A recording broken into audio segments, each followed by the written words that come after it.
Eh bien, salut à tous, bienvenue au Jardin du Tournesol. Aujourd'hui, 1er juin, 1er juin, vous voulez tout savoir sur les tomates, la fécondation des tomates, comment avoir de belles tomates, des fleurs de tomates qui tombent, des fleurs qui n'aboutissent pas aux fruits. Donc, l'avortement de tomates, l'avortement des fleurs de tomates. Vous vous demandez pourquoi vous n'avez pas beaucoup de tomates sur vos pieds de tomates. Pourquoi vous ne réussissez pas chaque année. Donc je vais vous expliquer après ça, après le générique. C'est parti.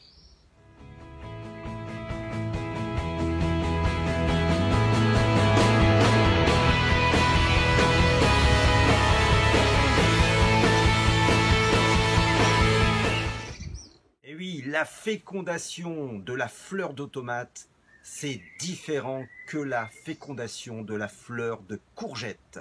Et oui, comment réussir à avoir des tomates au maximum sur vos pieds? Comment féconder vos pieds de tomates, vos fleurs de tomates? 47 pieds de tomates en moins de 2 minutes. C'est parti après ça. Qui a rêvé de manger des kilos et des kilos de tomates par pied? C'est possible en moins de 2 minutes. 2 minutes, 47 pieds de tomates et des kilos de tomates à profusion. Donc comment on féconde manuellement les pieds de tomates?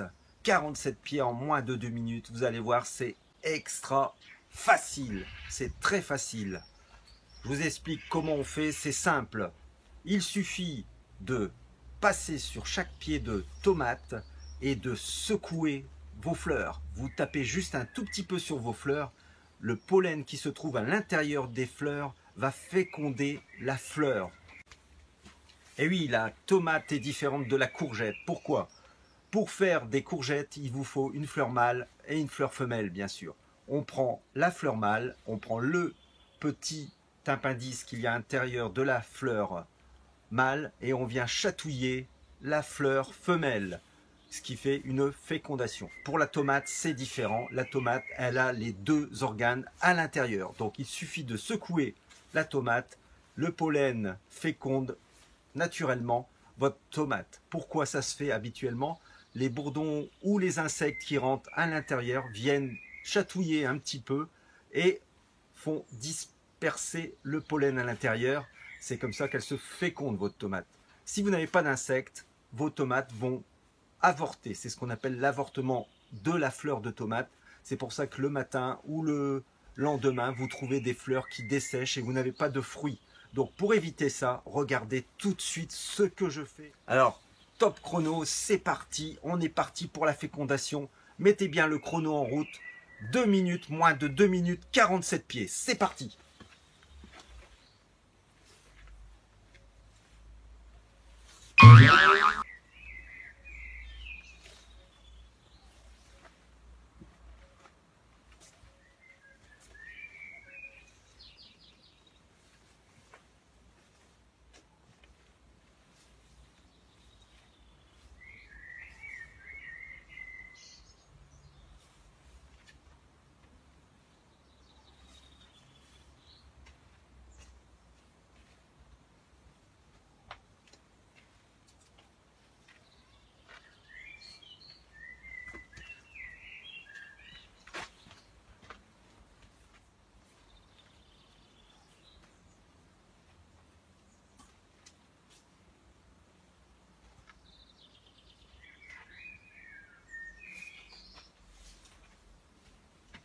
Et voilà, top chrono terminé. La fécondation des tomates terminé, moins de 2 minutes.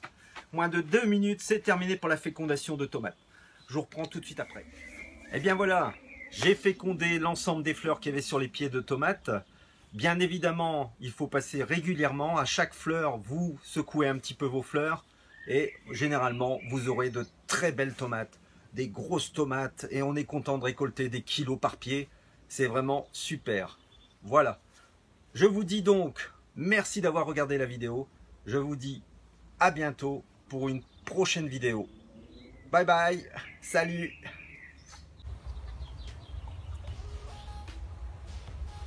Alors là, vous pouvez voir une tête de chat. On appelle ça une tête de chat. C'est une grosse tomate. Vous avez peut-être pu voir de temps en temps sur vos pieds de tomate ce genre de tomate.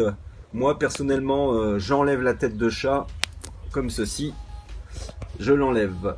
Comme ça elle va pas prendre toute la force des autres tomates. C'est dû à quoi? Alors c'est simple, c'est dû uniquement à sans doute à un petit coup de froid, un changement de température radical lors de votre pousse de votre semis, et automatiquement ça développe une tête de chat. Voilà.